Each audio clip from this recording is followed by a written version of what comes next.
Hey, art nerds! So, a few days ago, an unexpected package arrived at my doorstep. It was not really marked, so of course I had to open it to see what was inside. And look what came in.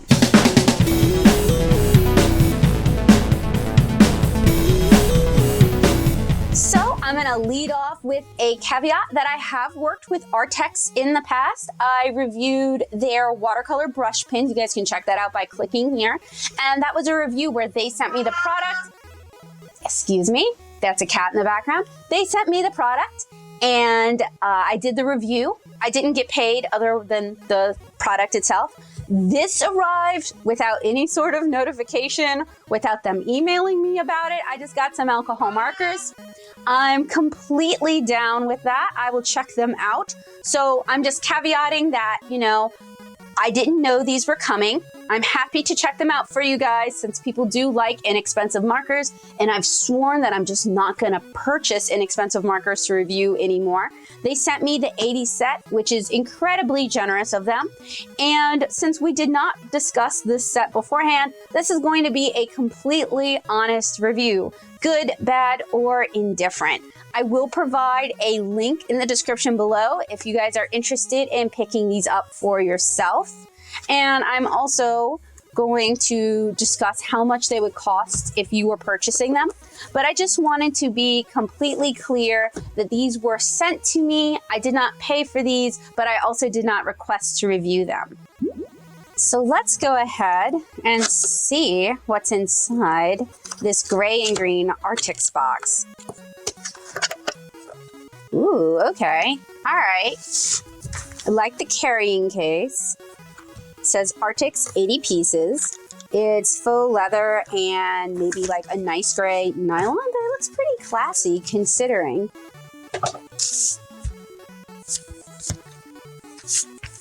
Has a handle. All right, this could be good for convention artists. Unzips. Oh, okay. All right, this is a different body than what I'm used to.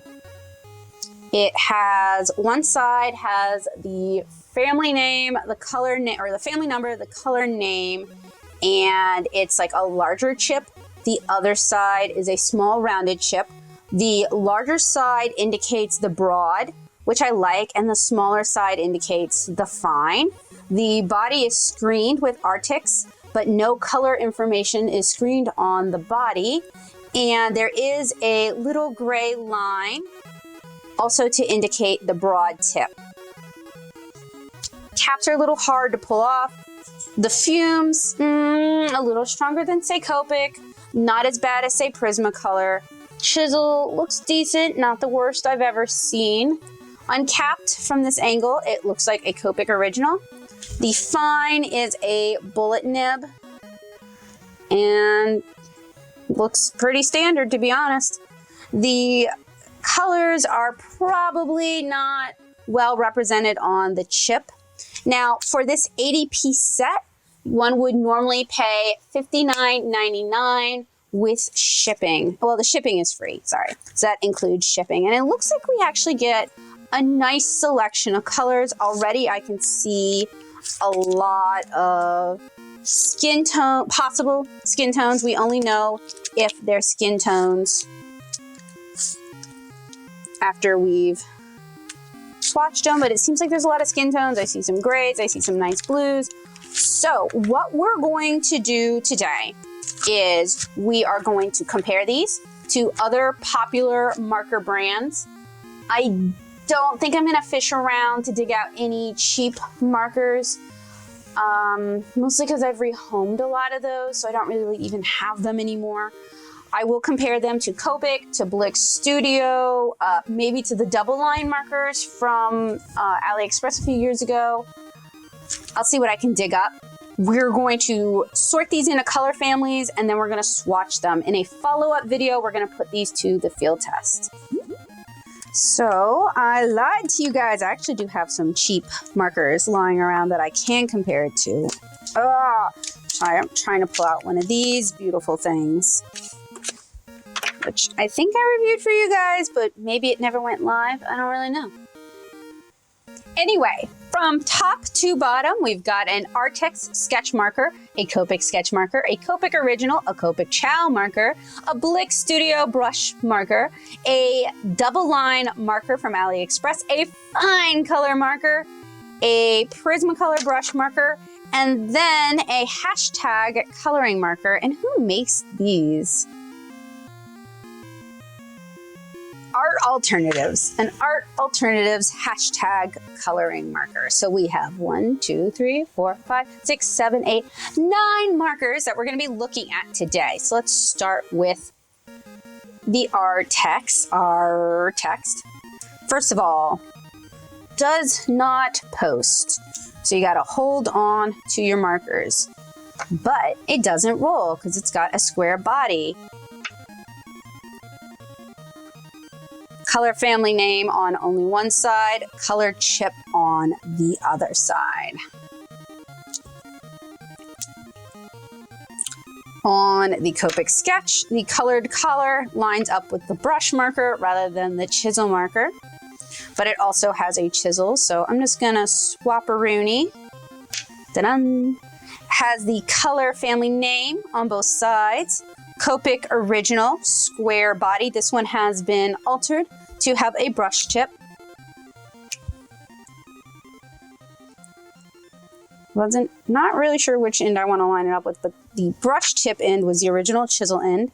Color family name, theoretically on both sides. I did put a sticker on it to indicate that I'd switched it out with a brush. Copic chow. Color family name screened on the barrel, but not on either cap. Very, very round, very prone to rolling. Refillable, and I'll go over which ones are refillable in a couple minutes. Blick Studio brush marker, hexagonal body, color family name, and then color name screened on the cap. Not screened on the body above the barcode. Chisel tip and brush tip. I will admit my bias here. I vastly prefer brush tip alcohol markers to bullet nib alcohol markers. In fact, I have a bit of a reputation for not liking bullet nibs at all. Kind of hating them, in fact. But we'll see. This is the double line from AliExpress. Has a body that does not want to roll. The fine color family screened on the top. Color name also screened on the top.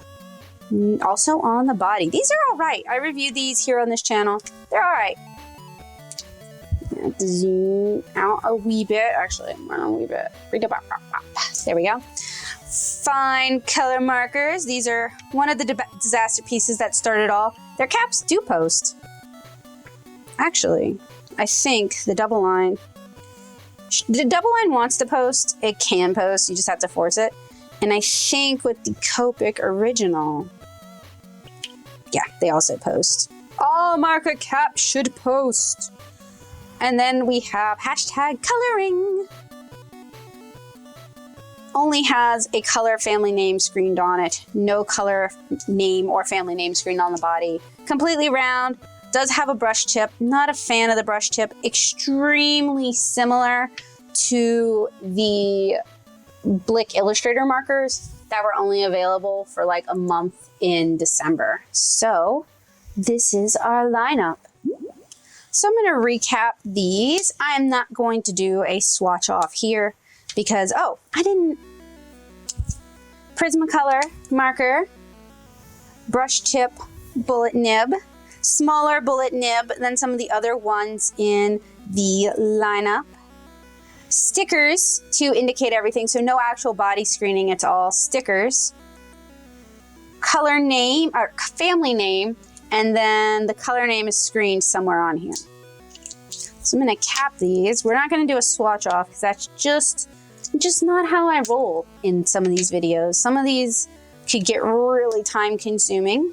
But you know what? If you guys want to see a big swatch off of all my favorite alcohol markers, I think I do have a video of my top 5 alcohol markers that you guys can check out by clicking the card here. Room starts to get a little fumy when they've all been uncapped for a while, and plus they dry out. The Arrtx markers, you get 80 of them for about $60, including shipping. And a lot of these markers are just frankly more expensive than that by an order of magnitude. So before we get too much further, I sort of want to establish who I think the audience is. Since they didn't email me with any information about these, I'm just kind of going by my gut. I have a feeling that a lot of these companies are releasing inexpensive alcohol markers for the relaxation coloring book crowd, as well as for younger artists who are on a budget, might have a really hard time convincing mom and dad to spend the $300 and something it would cost to buy a Copics. But you know, these will work. These will get you started. It's a good birthday present. It's a good Christmas present. Artists in the know are going to be like 80 colors for $60. Not a bad deal. Pretty good deal.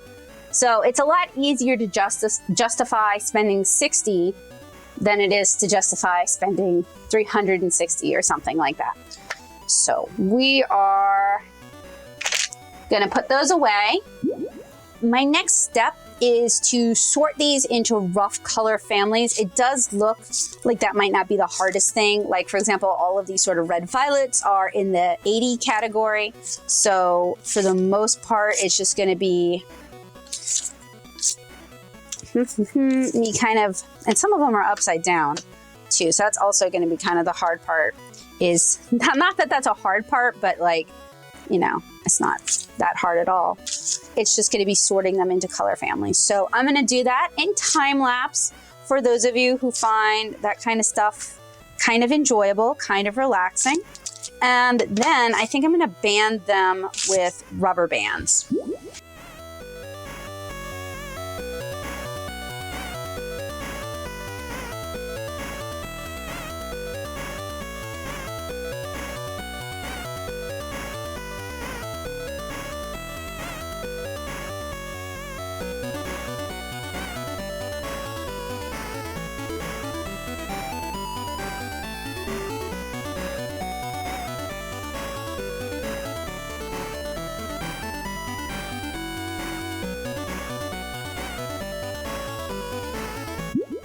All right, to properly sort this, I would need 18 rubber bands, which I don't have. So I'm just gonna kind of do the best that I can. And once I get these sorted into groups, we're gonna talk about the color families. So surprise, surprise, 80 markers is a lot of markers and it takes up a lot of dirty desk space. So I'm really sorry you guys had to see my horrible, messy desk where I literally work every single day, but you did. So we have, I did not count how many color families, so we're just going to go over it. We've got the single digits, so that's 1. We've got the 10s, so that's 2. We've got the 20s, so that's 3. We've got the 30s, so that's 4. We've got the 40s, so that's 5. We've got the 50s, so that's 6. We've got the 60s, so that's 7. Ran out of rubber bands. We've got the 70s, so that's 8. We've got the 80s, so that's 9. We've got the 90s, so that's 10. We have the, I thought we had the early teens somewhere. We're at 10 right now. Okay. We have the 140s, so that's 11. We have the 130s, so that's 12. We have the one single digits, so that's 13. We've got the 160, so that's 14. The 170, so that's 15. The 180, so that's 16. We've got the cool grays, so that's 17. The blue grays, so that's 18. The warm grays, so that's 19. And then the 120, which is a single lonely black. And that's what? 20, I lost. I'm so sorry. Let's count. 1, 2, 3, 4, 5, 6, 7, 8, 9, 10, 11, 12, 13, 14, 15, 16, 17, 18, 19 color families in this set, which doesn't necessarily mean anything. So basically the rough breakdown seems to be single digits, cool reds, trending towards a lot of pinks. The 10s, It's generally warmer reds. These are all kind of lipsticky colors. Some of the skin tones and some of the oranges are in the 20s. And that's going entirely by the color caps, which I have a feeling are not going to be accurate, and I'll show you that in a minute.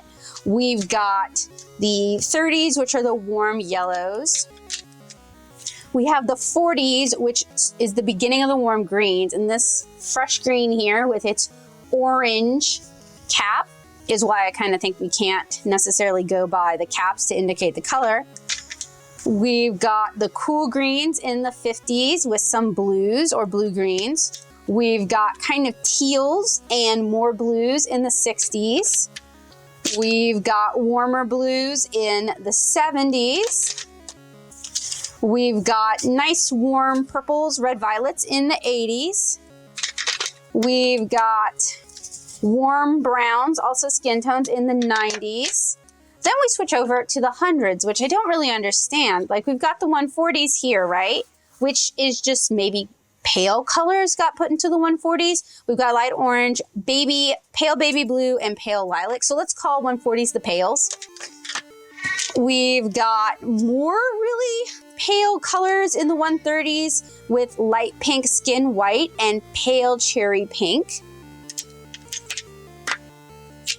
We've got kind of warm ochre colors, possibly, in the 10s with brown, gray, sand, and yellow ochre. We've got a single green bice in 160. We've got a single spectrum green in 172.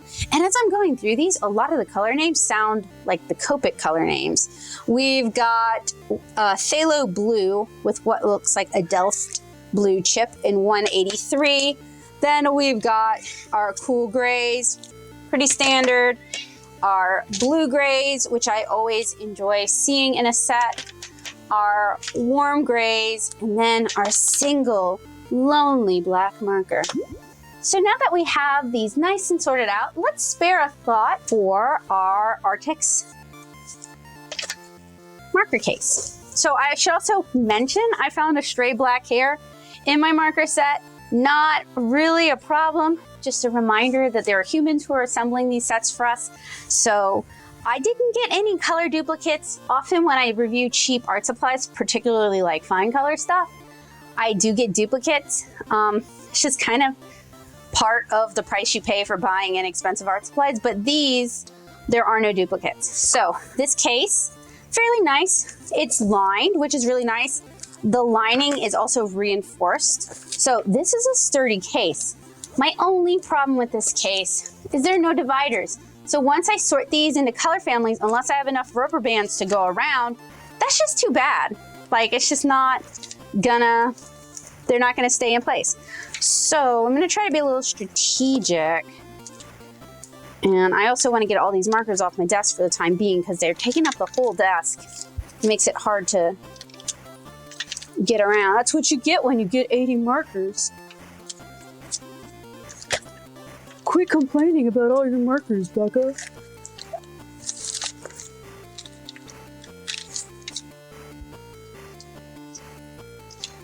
And I may end up rearranging these color families after I swatch them because some of them just don't make a lot of sense to me. Like some of these colors could maybe be in another family.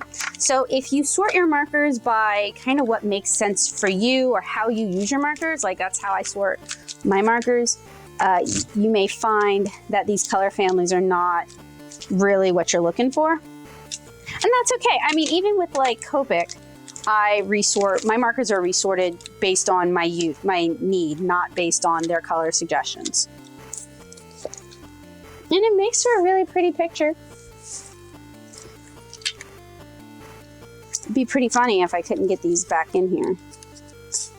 Like now that I've sorted them and everything, it'd be pretty funny. And when I do my swatching, I'm gonna do these based on color family as well. Like green bice should be with the yellow greens. Like why is green bice not with the yellow greens? I don't understand. I've run out of rubber band areas where I can kind of slip these in around. probably do the loose ones first, and then I'll probably do the banded color families.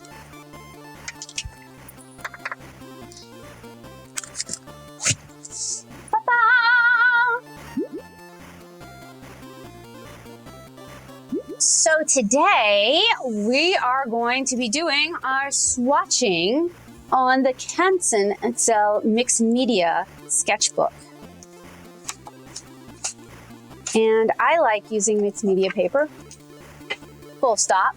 But I like using mixed media paper for these swatches as well because I usually use my markers on very thirsty papers because I like to do a lot of blending, I like to do a lot of layers, and these sort of thirsty papers give you softer blends and softer transitions than other types of marker papers.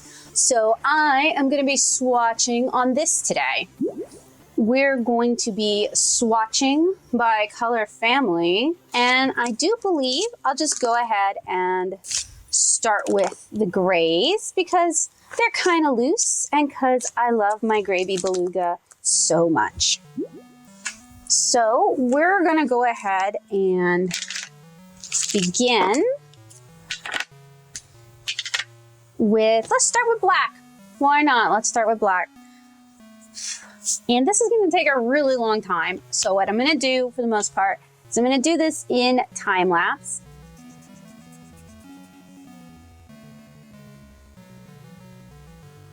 And I'm going to do both ends and label them because sometimes there can be discrepancies between your tips. I'm also going to do my swatch as 2 single lines using the broad part of the chisel. I also have close-up cam with me here today, so it may switch between views.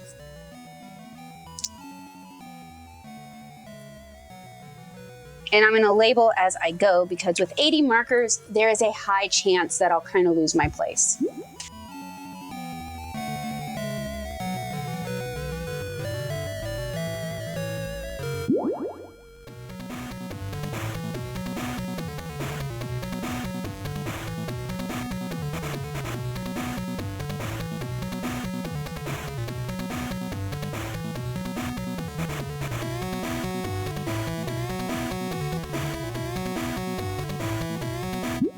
So now that we've got the grays kind of sorted out, we kind of move into interesting territory. Ideally, I would like to swatch these for you guys in a chromatic order, but that makes it difficult because I wanted to start with the colors that were not banded. I guess I will reverse that plan though. We're going to start in numerical and hopefully chromatic order. So we're beginning with the cool red single digits.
as I was swatching these markers, some thoughts came to me that I want to share with you guys. So the bullet nibs on these are a little bit mushy, a little juicy. So depending on what you use bullet nibs for, you may hate this product or you may like this product. I usually prefer mushy nibs as they tend to give better coverage and blending with less streaking. And I tend to find chisel nibs a little hard to control, so I usually will use the bullet nib if that's what I've got. But it's harder to get in and do detail with a mushy bullet nib. Some of the nibs, particularly the chisel nibs, were loose. Some of the caps were kind of loose. There's no blender in this set. You'd think the matte finish would help with the grip, but no, it sometimes makes it harder to get a good grip on the marker. You guys saw me fumbling with them a lot. The nylon shreds from inside the case kept getting everywhere.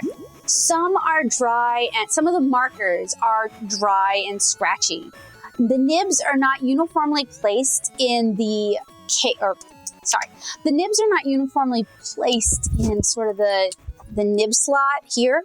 It looks like you could remove them and refill them as well. So, you know, some do line up with the screening on the body, but some are just kind of catawampus, and it requires a lot of twisting and finagling so that you can get like the kind of line, the kind of control you want, which makes them more difficult to control.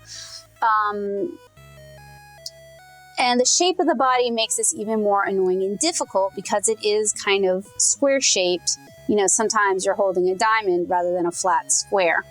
And what the heck is up with fresh green number 44? It's orange. Okay, so the last thing I want to kind of cover in this tutorial, in this demonstration, in this review, is I want to do some blender compatibility since this set does not come with a blender. Of course, first thing I kind of need to do is I kind of need to get these back in their case.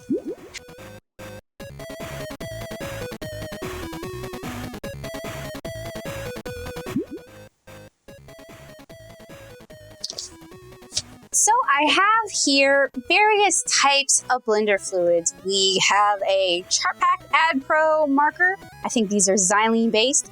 We have one of the big, ridiculous Ranger markers filled with the Ranger blending solution. We have here a Shinhan Twin Touch blending marker.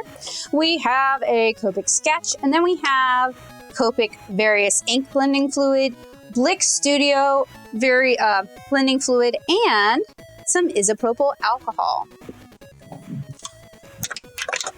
And I really just want to test and see how reactive these are. And I also want to see if certain colors react poorly, react differently. Some colors are really prone to getting kind of weird. So I'm going to grab a handful and we'll go ahead and get started. What I'm going to do is I am going to do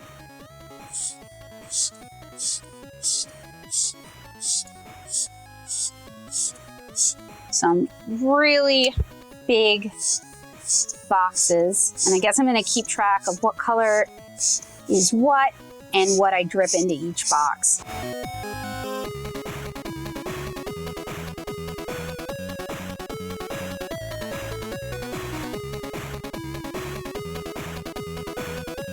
So we're going to go ahead and begin with one of the most common options. We're going to use a Copic Sketch. And I'm just going to kind of mark on every color with it. And I just want to see how much this ink reacts to Copic Sketch. Or just Copic Various blender fluid anyway. All right, next we're gonna drip some of the Blick Studio refill. And this is gonna actually put down a lot more than if we were just using a marker. So it's kind of cool to be able to test out a variety of options. Interesting blending there. Wonder if we'll get the same result with the Copic Various ink. Getting kind of Coriola effect. Now we're just left with markers. So we've got the Chart Pack Ad Pro.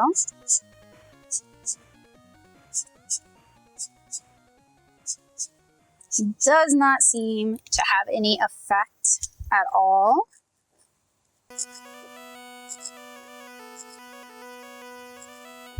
Only way I can see where I put it down is it's slightly darker on the paper.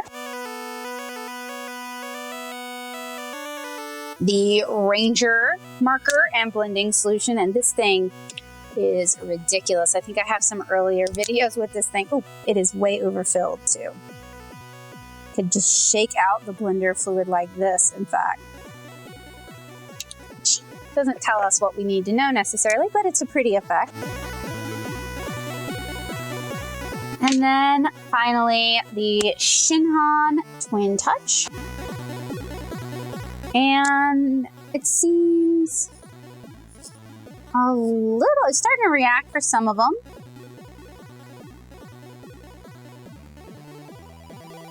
And I know what that looks like.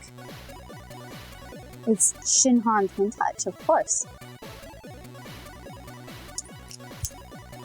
And then, finally, our rubbing alcohol, which I'm not going to spray because I want to do a controlled drip drop. But for those of you who don't know, the majority of alcohol-based markers are going to be reactive to rubbing alcohol. All right, so it looks like all of the alcohol rather than xylene based solutions are fairly reactive with these markers. And the way alcohol markers work is rather than reactivating the color and blending it, they really just kind of push the color to the back of the page. So when you're blending with alcohol markers, you're really getting them to be lighter. Or rather, when you're blending with a blender marker, you're really getting the marker to be lighter. Let's grab a couple pinks. And I know I need to do some form of a blend test for you guys before we do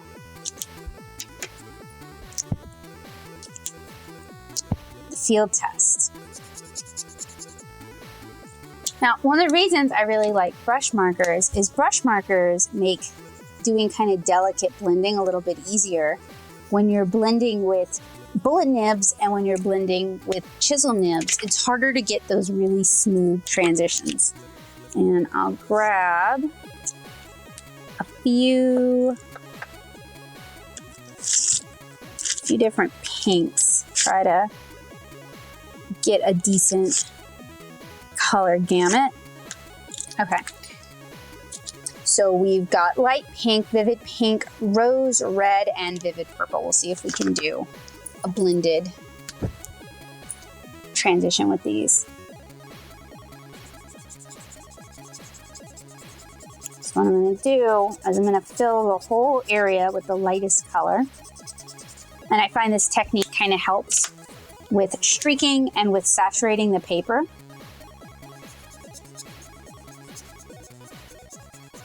It makes the colors blend a little bit easier.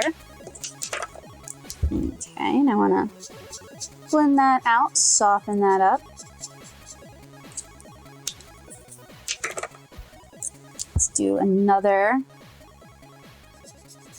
layer to see how well these kind of layer on top of each other. So, okay, you can get kind of a darker shade that way with a nicer, smooth transition. There's some fuzziness right there. And of course, this is definitely going to bleed through the paper. That's why we use a piece of tracing paper or a piece of scrap paper underneath for these sort of heavy blended techniques.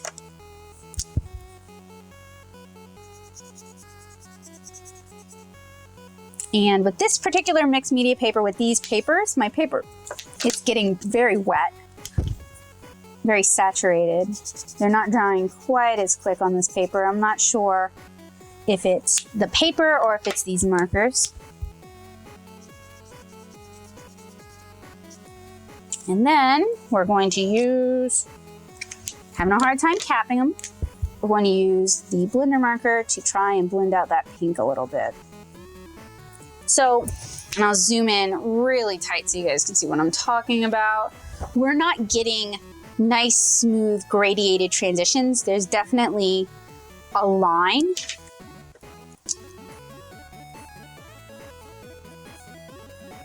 Even though we kind of over blended our markers to try and ease that transition, there's still a harsh line there. I'm gonna try that again using the bullet side. I don't think that's gonna make it easier. Part of the problem with using the bullet nib is A, it takes forever, and B, it just can't deliver as much ink to the paper. So you end up getting a drier application. Personally, and again, as a fan of brush markers, so I am a little bit biased, I think you can get a smoother application and a smoother transition with alcohol markers that feature a brush nib. So that is one suggestion I have for Arrtx in the future, and I know it makes it a lot more expensive, but if they could offer an affordable alcohol marker with a brush tip on Amazon, they would have such a lead. Because there's a few, but it's not as saturated a market as the bullet nib markers are. So we're getting an even harsher transition using the bullet nib than we did using the chisel nib. And both can be kind of rough on the paper surface as well, because they don't have any give, they don't have any flex. I'm just going to use a Copic marker. Alright, so these are my thoughts on the Arrtx sketch markers. They come in an 80-piece set. It's about $60 on Amazon. That price includes shipping. They come in a very nice case, but this case sheds constantly, and that's a little bit gross. They are chisel tip and bullet nib tips. The cap, oh my goodness. The caps don't post, and some of the caps are very difficult to remove. If you have smaller hands like myself, you will find the body is a little bit large and a little bit uncomfortable to use. But if you're looking for larger markers, these could be a great solution for you. They are sorted by color families. That sort of makes sense, but it's not the same way as Copics do. So if you're used to Copic color families, you're gonna have to kind of rethink this. They tend to start dark and go light, which is the opposite of Copic. There's also some strange additions in some color families, like this orange here in what looks like the warm green color family. And then there's some colors that I think were probably added to the line a little bit later, like the 130s, which would belong in other existing families that are already kind of full. They are a little less than $1 per marker. You get a nice color selection. There's a decent selection of skin tones. There's a decent selection of neutrals, a good color range. You also get some nice grays that you could do kind of tonal value studies with. These do not come with a blender marker. They will react to other alcohol blending solutions, other alcohol markers on the market. So you can go buy a Copic Chow blender, you can buy a Copic Sketch blender, you can buy a Blitz Studio brush marker blender. It'll still work with these markers. The inks inside them are not the reason they don't blend well. The inks seem to be reactive and they seem to be juicy enough.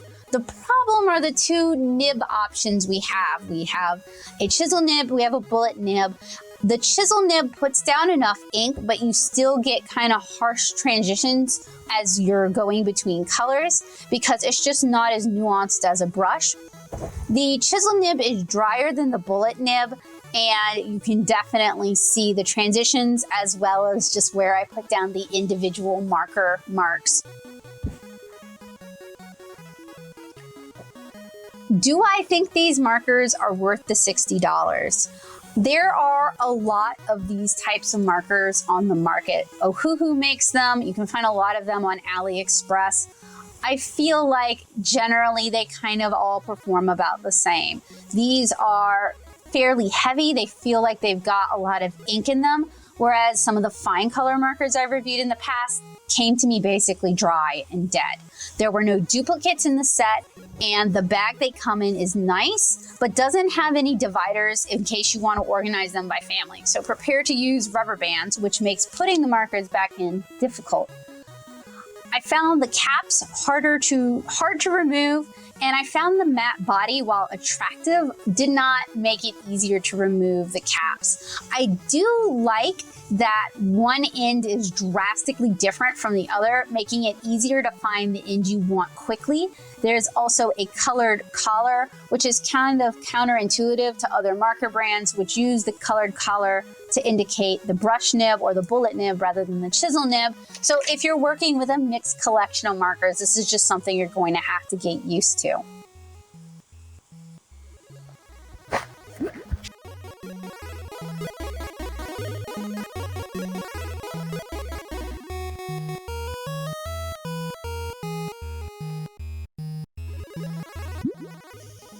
For me personally, as a marker artist who prefers brush markers, I would not necessarily get this set myself. They are cheaper than a lot of the popular brush markers on the market. They're cheaper than Prismacolors. They're cheaper than Blitz Studio brush markers. They're cheaper than Copic markers.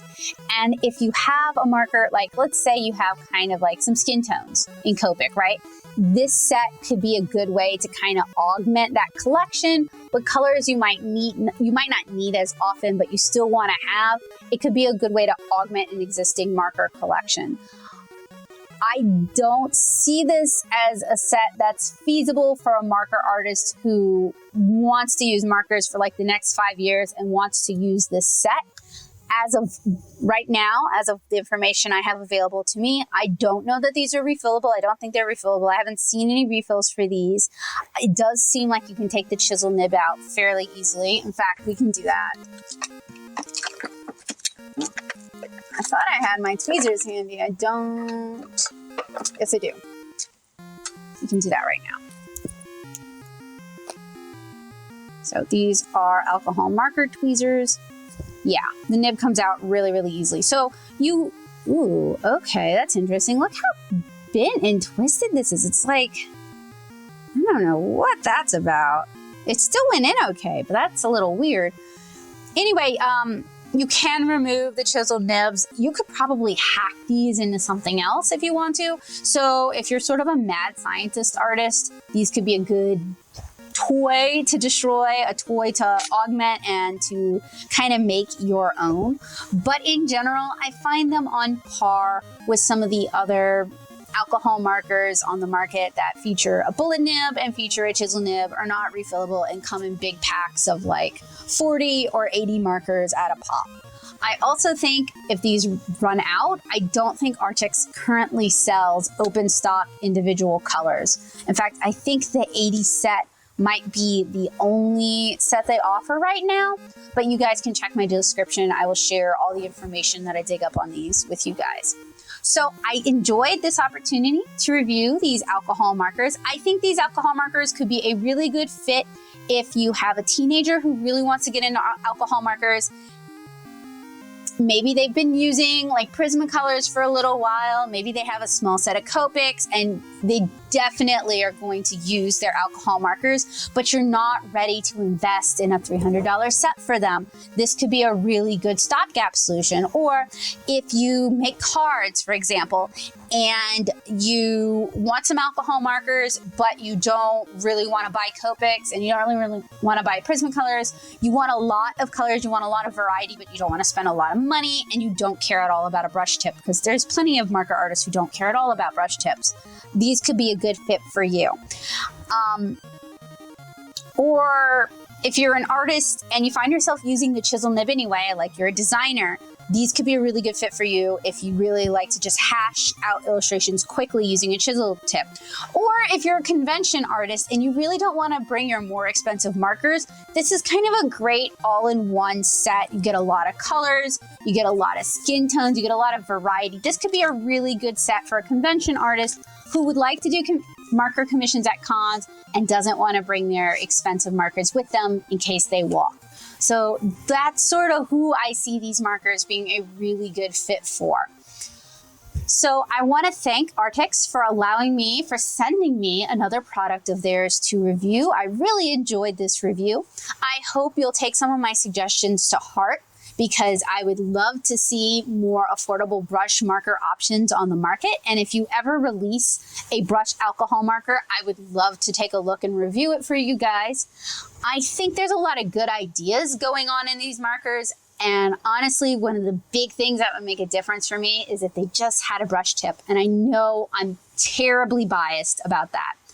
So I want to thank you guys so much for watching. I hope this was useful, helpful, and informative for you guys. I hope this was information you needed when you're considering your marker purchases. If you are an art supply company, particularly an alcohol marker supply company, and you're interested in having me review your products, you can get a hold of me via email, and that should not be particularly difficult to find. I love reviewing art supplies. I love sharing tips and tricks with people, ways to get the most out of the supplies that they own. And you guys can look forward to an upcoming Arrtx marker field test in the very near future, where I am going to not only kind of put them through their paces, but we're going to find ways to really get these markers to shine. So thank you guys so much for watching. As always, it was a pleasure, and I hope to see you guys again really soon. Bye, guys.